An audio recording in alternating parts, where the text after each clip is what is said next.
Whoa, wait a minute. Reacting to true story scary animations. We got a brand new one. And boy, you better get that out of here. And you better get the dang chain. We got the skull pendant. If you guys want one for free, just click the first link in the description below. Check out all the chains we have and comment on this video which one's your favorite. And then you're automatically entered for a chance to win a dang chain for free. The winners will be announced this Friday. It's gonna be a special Halloween winner. So yeah. So make sure to be here Friday to see if you won. Now get to the kitchen and get your snacks. Go, go, go. There's not much time. Hurry up and get your chips, get your popcorn, get your peanuts, your candy, soda, juice, and water. If you like water. Ugh. Water's for quitters. No, I'm kidding. Get your sour gummy worms if you have any, or leftover lasagna, spaghetti, anything. Grab it. And gotta give a shout out to MJV Animations. They're the ones that made these amazing animations we're about to watch. Subscribe to them, check them out. Woo! I'm nervous, but let's go ahead and check these out. Here we go. Illegal. When I was 18, I still lived with my dad on a massive property completely isolated from civilization. It wasn't a full-on farm, but we had cows, chickens, and sheep. Dad was always big on shooting. There wasn't much else to do out there, so he owned at least 10 guns. I never liked guns. I always imagined something going wrong, like a misfire or a freak accident. Dad would try to get me out on the range. That's your but dad? I was more of an inside person, so eventually he left me alone when he went shooting. There were a few times Dad had to shoot at people or animals that snuck into our property. One time, a bear made its way through the fence and into our yard, and Dad put a bullet through its skull. Dang. I couldn't stand the sight of the carcass, but Dad still made me help clean it up. Another time, some drunk guys were trashing our field, so Dad fired a few warning shots over their heads. That got them running quickly. It was generally pretty safe out there, other than the winter night I had to fire a gun for the first time. That night, Dad was out at a bar with friends, and I was watching TV at home. I had the windows closed and the heater blasting while I cuddled up under a blanket on the couch. After a few movies, my eyes started to get heavy, but before I fell asleep, I got a notification from my phone that someone was at the door. We had one of those Ring doorbells, the ones that take a video feed of the outside. I obviously figured it was Dad. Who else would be out in the cold as late as it was? Your mama. I waited a while for him to come in, but the door never opened. My phone had a video feed from the doorbell, so I took it out and checked, just in case Dad was out there and needed help for some reason. The video feed was mostly dark, and a few snowflakes covered the camera, but I could make out a figure standing in the shadows, maybe 15 feet from the door on the walkway. They were dressed way too lightly for the snow, and I couldn't make out their face at all. The heck? It didn't look like Dad. The person was too tall to be him. For a minute, the guy just stood there. Just as I was about to put my phone down, the man wandered off and out of view. By that point, I was wide awake. I prayed he was leaving and got off the couch, too terrified to make any noise. Run, man! When I started to relax, there was something scratching against the window in the kitchen. Something felt really wrong, so I raced to the windows and doors near me and made sure they were all locked. The only ones left were in the kitchen, and I couldn't bring myself to go there. The scratching stopped, and I peeked into the kitchen to find the little grooves carved into the outside of the window. Then, something started to pound on the side of the house. The paintings on the walls shook with the banging. I felt close to hyperventilating, but I was composed enough to run upstairs to find one of Dad's guns. Dad had a safe in his room with a shotgun, so I entered the password and loaded up 3 shells, hoping I was doing it right. The banging on the side of the house stopped, but then one of the upstairs windows near my room shattered. Bro. I cocked the shotgun and ran to the source. It might have been a bad decision, but the adrenaline and the weapon did the thinking for me. I pointed the barrel at the window, but there was nothing there, and I got close enough to peer out into the snow. I saw one of our chickens dead on the ground. Out of the corner of my eye, I saw that same man from the camera crouching in the snow, licking his hand. Without hesitation, I pointed the gun in his direction and fired. Shoot it! Though I missed him by a lot. After the shot, he sprinted off into the darkness, and I was alone. I called my dad, and he got home 10 minutes later. Dad didn't want to get the police involved. He never trusted cops. I moved out a few months later and never looked back. I'm still not sure who that guy was or what he wanted, but I'm glad I was able to scare him off. It was a demon. It freaks me out just imagining what he might have done with me. No! That's why I don't live on a farm. Jeez. You got creepy, buff, slender man looking demons on your land? That's crazy. Good thing you have the shotgun, but next time you gotta work on your aim, my boy. Okay, alright, don't go anywhere. Let's check out one more. Let's go. I live in a 2-bedroom apartment on the 2nd floor. Usually my roommate is home, though she sometimes stays over at one of her guy friends' places. Recently, on a night she was out, I was smoking a cigarette on her screened-in porch. There's a solid wall around the porch a little over waist height, so while I was getting down, I couldn't see the ground outside. However, this changed when I stood up to go inside. As I closed the sliding glass door, I looked back out of habit. About 50 feet away, a man was standing in the parking lot, looking directly up at my apartment, at me. Actually, I recognized him. He lived in the complex. For the most part, he was normal looking. Mid-20s, straight black hair just above his shoulders, generic outfit, but it was the way he acted. He was always wandering aimlessly, sometimes down the middle of the road, or muttering gibberish to himself. It seemed like he was aware of other people on some level, but was trying to ignore them, almost like he didn't trust they were real. Up until then, though, he seemed mostly harmless.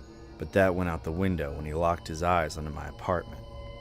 I closed the blinds, then sat down on the couch and went back to the TV show I was watching. Still, I had this nagging feeling. I kept trying to ignore it, but about a half an hour later, I finally peeked outside. My heart sank when I saw he was still out there, even closer than before. Starting to freak out, I called my roommate on FaceTime. When she answered, she was drunk and in bed with her guy friend. I told her what was happening, but she wasn't taking it seriously. I decided to risk it and go back onto the porch so I could flip the camera around and show her. But when I stepped out, the man was gone. My roommate said I told you so, like I was just overreacting. I didn't appreciate that, but I was relieved. I figured even a crazy person had to have gotten bored after standing in the same spot for the better part of an hour. My roommate hung up.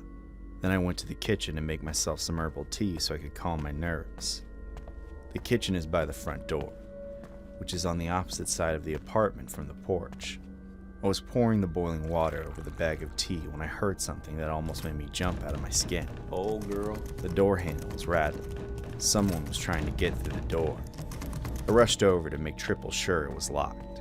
Then I looked outside and saw that same guy on the other side. He had a completely glazed look in his eye. Just a hollow, empty face. But it was terrifying. Almost as soon as I saw him, it was like he could sense me, because he stopped trying the handle and looked directly through the peephole back at me. Oh. It was like he was staring into my soul. Afraid for my life, I ran back from the door and called the police. I don't know what the man did right after that, but of course, by the time the cops showed up, he was gone. As I talked with the cop, he also tried to play it off, saying the man might have been drunk and confused about which apartment was his, but eventually figured it out. I hated that there were two people telling me I was overreacting, but I had to stay calm. The cop left, saying he'd circle the complex to see if he saw anyone suspicious, though he never came back. After a little while, I called my roommate again to update her and ask if she could come home. She didn't want to, though, so I hit up a friend of mine and begged her to sleep over.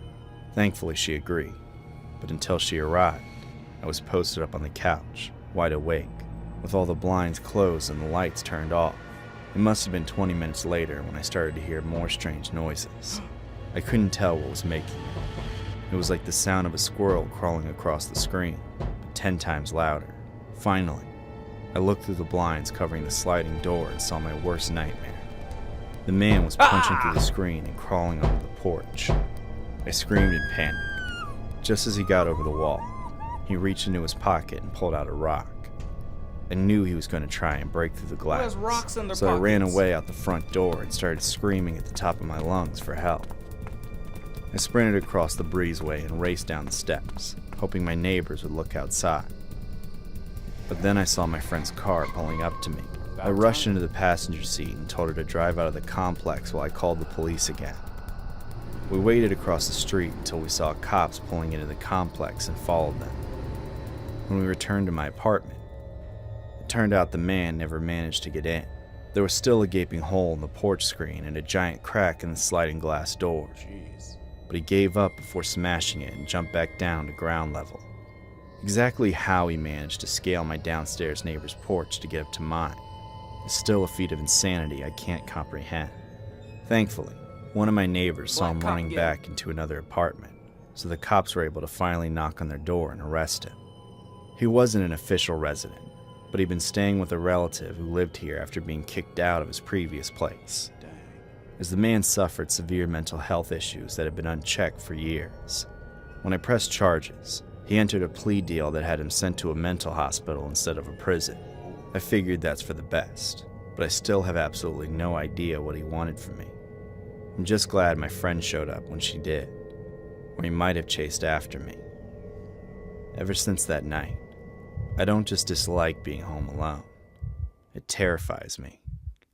No! See, that's why I don't live in apartments. Woo! But good thing that girl got out of there right on time. That's what she said. What? Okay, but don't go anywhere, all right? Don't leave me by myself. Let's go ahead and check out another one. Let's go. This was in October of 2022. I lived alone in a little home inside a small family-type neighborhood. Why? I'd been there since 2015, and I saw the fall-off of Halloween firsthand. Basically, after 2020, nobody celebrated. None of the homes really put up any decorations, and none of the kids were interested in dressing up and going door to door for candy, which up until then was always a big thing that everyone did every year.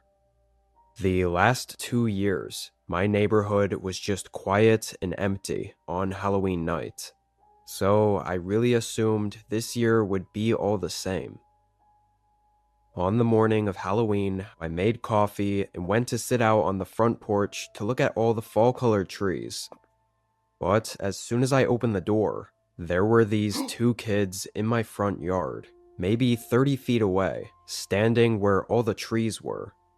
And I say kids, but I really couldn't tell for sure. I only assumed because they were wearing Halloween masks. They were on the taller side though, and skinny, most likely high schoolers, if not adults. They were too far to get any sort of good look, and basically the instant I opened the door, both of them froze for a second, then hurriedly walked further into the trees and away from my home. It could not have looked more suspicious, the way they hurried off. It was the exact reaction you'd get from catching kids doing something that they shouldn't have been. And even though it was Halloween, I'd never seen anyone just wander around in masks in the morning. Honestly, I thought it was just some kids being stupid. I mean, with the holiday and everything. At least they walked away once they saw me, so I didn't feel like I had to worry. I sat outside and enjoyed the decent fall weather while I had my coffee for the morning.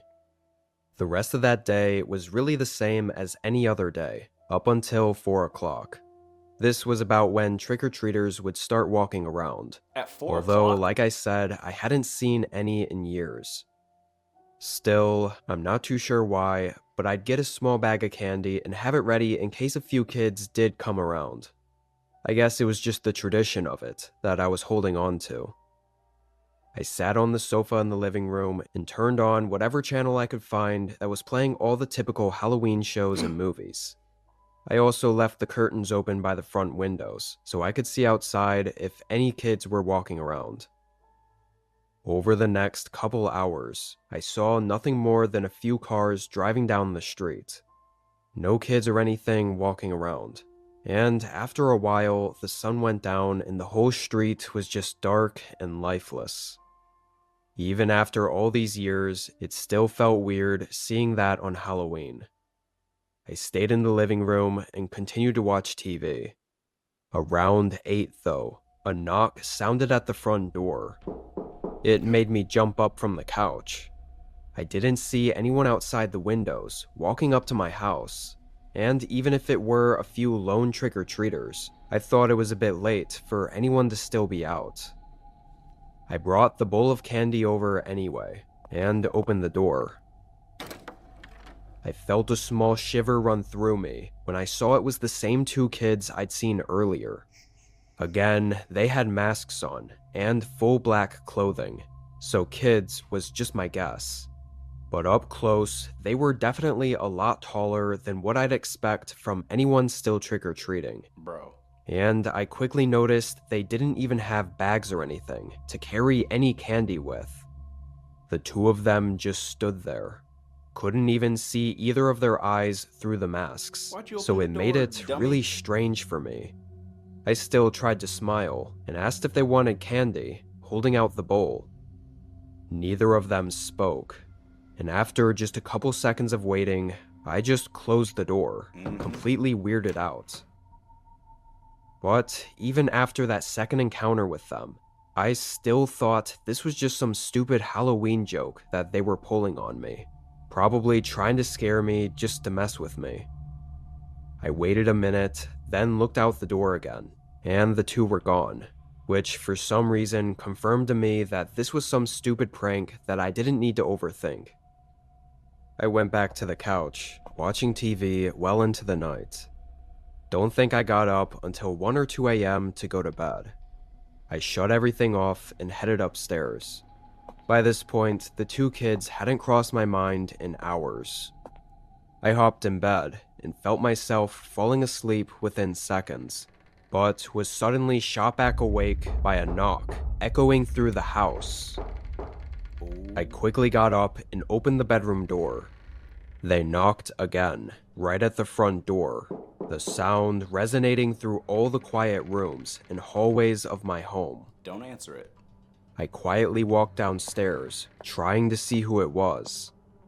I was genuinely terrified, even though I was sure it was the same kids, because at this point, it was way more than just some harmless prank. This was stalking, or at the very least. I went up to the door and looked out. There was only one of them. He stood there, mask over his face, right up to the door, still knocking repeatedly. But it was just him, and that sort of freaked me out. Where the hell was the other? I backed away from the door, trying to get myself to think straight. And then I heard a soft creak behind me. A door swaying open in the hallway. I shifted my body around. There was a shadowy figure at the end of the hall, and the moment I looked at him, he began barreling toward me, knife in hand.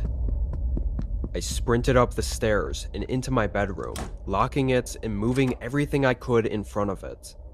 I started calling the police while trying to think of what to do next.